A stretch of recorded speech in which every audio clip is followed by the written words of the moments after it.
శుభకార్యాలకు పూజార్ల కోసం వెతుకుతున్నారా? పూజారీస్.com లో అతి తక్కువ ధరలకే పూజార్లను ముందే బుక్ చేసుకోండి. వెంటనే కాల్ చేయండి.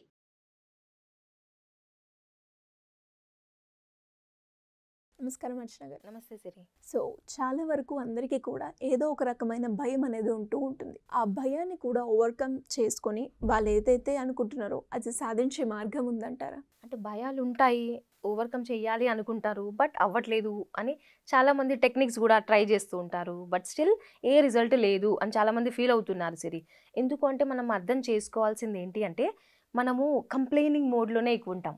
వాళ్ళ వల్ల ఇలా జరిగింది, ఈవెన్ పేరెంట్స్ వల్ల కూడా సరిగ్గా ప్రాపర్గా చదివించలేదు, నాకు డబ్బులు ఇవ్వలేదు, ఆ విధంగా కంప్లైంట్ చేస్తూ ఉన్నాం. సో ఎప్పుడైతే కంప్లైనింగ్ మోడ్ నుంచి గ్రాటిట్యూడ్ మోడ్కి మనం వస్తామో చాలా వరకు అంటే థింగ్స్ అన్నీ చేంజ్ అయిపోతుంటాయి మన లైఫ్లో.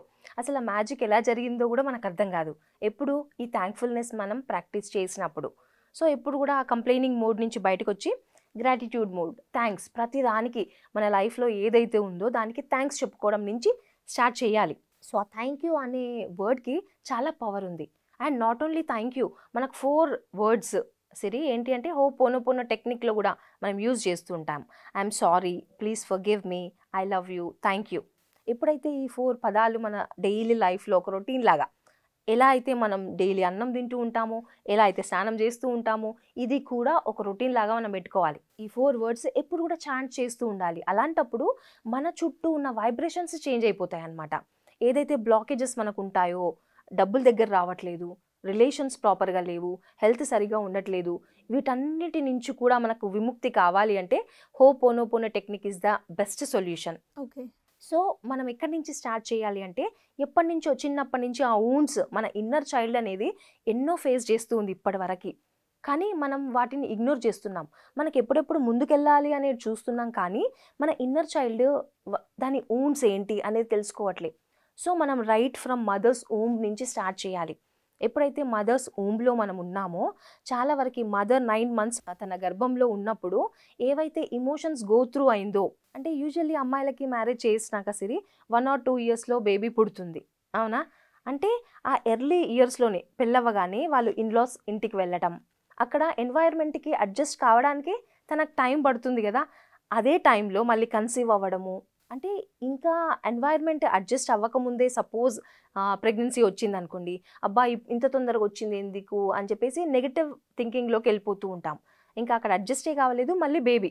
అంటే హస్బెండ్తో కూడా ప్రాపర్ బాండ్ ఏర్పడి ఉంటుందో లేదో తెలియదు కదా, మన అన్ని అరేంజ్డ్ మ్యారేజెస్, వాళ్ళతో అడ్జస్ట్ అవ్వడానికి డెఫినెట్లీ టైం పడుతుంది. సో ఎప్పుడైతే ఇమోషన్స్, నేను బాగాలేను, నా హెల్త్ బాగాలేదు, నా ఇన్లాస్ ఇలా ఉన్నారు అనే ఫీలింగ్లో తను ఉందనుకోండి, అప్పుడు తను కన్సీవ్ అయింది. సో ఆ యొక్క ఎఫెక్ట్ బేబీ పైన కూడా పడుతుంది అనమాట. బికాస్ తను బేబీని క్యారీ చేస్తుంది, ఆ ఎమోషన్స్ అన్నీ అంబెలికల్ కార్డ్ నుంచి బేబీకి ట్రాన్స్ఫర్ అవుతూ ఉంటాయి అన్నమాట. సో ఆ ఎమోషన్స్ అన్నీ ఆ చిన్నప్పటి నుంచే, పుట్టని చైల్డ్ కూడా ఆ బ్యాగేజ్ మోస్తుంది. సో ఇన్నర్ చైల్డ్ వూండ్స్ అవే అలాగే ఉండిపోతూ ఉంటాయి. మనం క్లియర్ చేసుకోలేదు కదా, బికాస్ మన ఇన్నర్ చైల్డ్ గురించి తెలియనే తెలీదు. సో చిన్నప్పటి నుంచి అవి అన్నీ ఉండిపోయి బ్లాక్స్ లాగా ఫామ్ అయిపోతూ ఉంటాయి. కానీ ఇక్కడ మిస్టేక్ మదర్దా అంటే మనం మదర్దాన్ని కూడా చెప్పలేం కదా, అన్నోయింగ్లీ, తెలియకుండానే జరిగిపోతూ ఉంటాయి. సో ఇమోషన్స్ మనం క్యారీ చేసుకున్నామని మనకు తెలీదు. సో మన మదర్కి కూడా సారీ చెప్పుకోవాలి.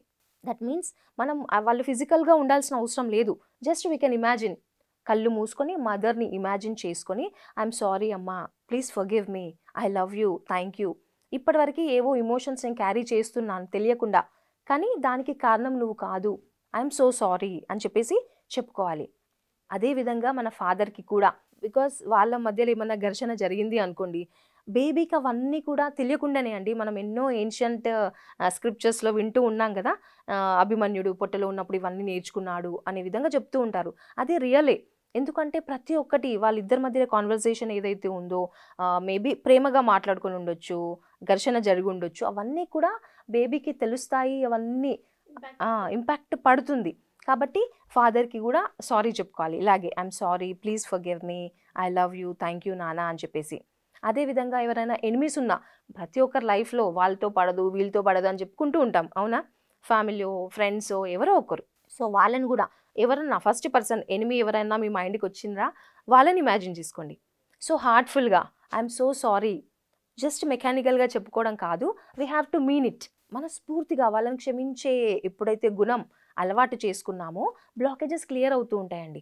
సో అలాగే సెల్ఫ్, మనకు చిన్నప్పటి నుంచి నేను ఇలా ఉన్నాను, నేను డార్క్ ఉన్నాను, నేను పొట్టిగా ఉన్నాను, ఏదో ఒకటి నేను లావుగా ఉన్నాను, సెల్ఫ్ యాక్సెప్టెన్సీ లేదు. ప్రతిసారి మనల్ని మనమే దూషించుకుంటూ ఉంటాం. ఎప్పుడైతే మనల్ని మనం ప్రేమించుకోగలుగుతామో అప్పుడు బ్లాకేజెస్ తొలగిపోతూ ఉంటాయి. ఎలా ఉన్నా సరే ఓకే, ఐ యాక్సెప్ట్ యూ, మన పేరు మనం తీసుకొని I love you, I'm sorry, please forgive me, ఈ 4 వర్డ్స్ మనం చెప్పుకోవాలండి. ఎప్పుడైతే చెప్పుకుంటామో మన ఇన్నర్ చైల్డ్ హీల్ అవుతూ ఉంటుంది. సో ఎప్పుడైతే వీళ్ళకి మనము I'm sorry, please forgive me, I love you, thank you అని చెప్పుకుంటూ ఉంటామో ఆ హీలింగ్ జరుగుతూ ఉంటుంది ఇన్నర్గా. సో డెఫినెట్గా మన లైఫ్లో చేంజెస్ వస్తూ ఉంటాయి నెమ్మదిగా. మన చుట్టూ ఉన్న వైబ్రేషన్స్ చేంజ్ అవుతాయి. అండ్ ఆరా అండి చాలా ఇంపార్టెంట్. మన చుట్టూ ఉండే ఆరా ఇతరులని ఎఫెక్ట్ చేస్తుంది. మనం అనుకుంటాం అవి మనకు ఫిజికల్గా కనిపించట్లేదు కదా, మనం వేరే వాళ్ళ దగ్గరికి ఒకసారి వెళ్ళినప్పుడు ఎందుకో నెగిటివ్గా అనిపిస్తుంది అని చెప్పేసి అంటాం. ఎక్కడికైనా పార్టీస్కి వెళ్ళినప్పుడు కూడా అనీజీగా ఫీల్ అవుతూ ఉంటాం, అవునా? ఇంటికి వచ్చిన తర్వాత ఫ్రెష్గా స్నానం చేస్తే కానీ మనం రిలాక్స్ అంటే అయ్యాము అనిపిస్తుంది మనకి. సో ఆ నెగిటివ్ ఇంపాక్ట్ అనేది ఉంటుంది. సో అదంతా క్లియర్ చేసుకోవాలన్నా కూడా మనం దీనిపైన ఫోకస్ చేయాలి. I'm sorry, please forgive me, I love you, thank you చెప్పుకుంటూ ఉంటే మన ఎలక్ట్రోమాగ్నెటిక్ ఫీల్డ్ అనేది చాలా స్ట్రాంగ్గా అవుతుంది. ఎవరిది కూడా నెగిటివ్ మన మీద పడదు. సో ఇలాంటి ప్రాక్టీసెస్ మనం చేసామనుకోండి, డెఫినెట్గా మన చక్రాస్ అనేవి కూడా బ్యాలెన్స్ అవుతూ ఉంటాయి. సో మేజర్గా అండి మన లోవర్ చక్రాస్ ఏవైతే ఉన్నాయో, రూట్ చక్ర, స్వాదిష్టాన చక్ర, మణిపూరక చక్ర, ఈ చక్రాస్ పైన ఫోకస్ చేసి మనం మెడిటేషన్ అనేది చేయాలి. ఆ చేసినప్పుడు మనకు ఆ క్లియరెన్స్ అనేది జరుగుతూ ఉంటుంది. ఎప్పుడైతే మన ఇన్నర్ వరల్డ్లో మనం చేంజెస్ చేసుకుంటామో డెఫినెట్గా అవుటర్ వరల్డ్ అనేది ఆ చేంజ్ ఆటోమేటిక్గా అయిపోతుంది. మనం ఏం చేయాల్సిన అవసరం లేదు. మన సిచ్యువేషన్ అంటే మిర్రరింగ్ అనమాట. మీరు ఇన్నర్లో ఎలా ఉన్నారో అదే డెఫినెట్గా రిఫ్లెక్ట్ అవుతూ ఉంటుంది మన అవుటర్ సిచ్యువేషన్స్లో. చాలా వరకు ఈ స్వాదిష్టాన చక్ర అనేది బ్యాలెన్స్డ్గా ఉండాలంటే సిరి, దీని ఎలిమెంట్ ఏంటి అంటే వాటర్ ఎలిమెంట్. సో ఎప్పుడు వాటర్తో మనం కనెక్టెడ్గా ఉన్నాము, బికాస్ మన 70% of the body is made up of water అని చెప్పుకుంటాం. సో ఎక్కువ వాటర్ తీసుకోవాలి. కొన్ని టెక్నిక్స్ కూడా మనం యూజ్ చేయొచ్చు. మన గోల్స్ ఏవైతే ఉన్నాయో, మనకి ఏం కావాలి అనుకుంటున్నామో, సో వాటర్ తాగేటప్పుడు చక్కగా ఆఫర్మేషన్ చెప్పుకుంటూ వాటర్ తాగాలి. సో ఆ వైబ్రేషన్స్ని, ఆ పాజిటివ్ ఎనర్జీని మనం లోపలికి పంపిస్తున్నట్టు. So each and every body, each and every cell కూడా మన బాడీలో యాక్టివేట్ అవుతుంది. సో దాని గురించి ఆలోచిస్తుంది. మనం ఒక్కరమే కాదు కదా, మన గోల్ రీచ్ అవ్వాలి అంటే ఓన్లీ నేను కాదు, నా బాడీలో ఉన్న ప్రతి సెల్, ప్రతి ఆర్గన్ కూడా నాకు సపోర్ట్ చేయాలి. అలాంటప్పుడే కదా మనం రీచ్ అవ్వగలుగుతాం. సో అలాంటి వైబ్రేషన్స్ త్రూ వాటర్ మనం ఇవ్వచ్చు. అలాగే ఎక్కువ టైం స్పెండ్ చేయడము వాటర్లో, వాటర్ దగ్గర ఎక్కడన్నా కూడా. సో ఆ ఎనర్జీని మనం ఫీల్ అవ్వాలి. ఈవెన్ వర్షం పడుతూ ఉంటాయి కదా, పెద్దవాళ్ళు చెప్తూ ఉంటారు వర్షంలో తడవద్దు అని చెప్పేసి. బట్ అది న్యాచురల్ కదండి. మనం దాంట్లో కొద్దిసేపు టైం స్పెండ్ చేసినా కూడా బాగుంటుంది. మన చక్ర అనేది యాక్టివేట్ అవుతుంది. ఏదైతే వాటర్తో లింక్ అయిన ఈ స్వాదిష్టాన చక్ర అనేది యాక్టివేట్ అవుతూ ఉంటుంది. సో యూజువల్లీ ఈ చక్ర ఏంటి అంటే సెక్జువాలిటీని కూడా సూచిస్తుంది. సో ఎప్పుడైతే మనము యాక్టివ్గా ఉన్నామో అంటే లైక్ రిలేషన్స్లో ప్రాబ్లం వస్తూ ఉంటాయండి వైఫ్ అండ్ హస్బెండ్కి. సో ఈ చక్ర బ్యాలెన్సింగ్ ఇంపార్టెంట్. ఒక రిలేషన్ బాగుండాలి అంటే, మనతో మన రిలేషన్ బాగుండాలి అన్న దీన్ని మనం బ్యాలెన్స్ చేసుకోవాల్సిన అవసరం ఎంతైనా ఉంది. సో ఇలా ఎవరైనా కూడా వాళ్ళకున్న సమస్య చక్రాస్తో బ్యాలెన్స్ చేసుకోవాలి అనుకునే వాళ్ళు ఏ విధంగా మిమ్మల్ని అప్రోచ్ అయ్యే ఛాన్స్ ఉందండి? అంటే ఇప్పుడు స్క్రోల్ అవుతున్న నంబర్కి కాంటాక్ట్ చేస్తే అండి మనకి 1-to-1 కౌన్సిలింగ్ అనేది జరుగుతుంది. సో యూజువల్లీ వాళ్ళతో మాట్లాడిన తర్వాత వాళ్ళకి ఏ చక్ర బ్యాలెన్స్డ్గా లేదు అనేది తెలిసిపోతుంది. సో దానిపైన మనం వర్క్ చేయొచ్చు. సో బేసిక్గా ఏంటి అంటే మనం రూట్ చక్ర నుంచి ఆ క్లియరెన్స్ అనేది చేసుకోవాలి. సో సింపుల్గా కొన్ని టెక్నిక్స్ అండ్ టిప్స్ ఉంటాయి, వాళ్ళతో డిస్కస్ చేయడం జరుగుతుందండి. థ్యాంక్ యూ అండి. Thank you so much. Thank you సరే.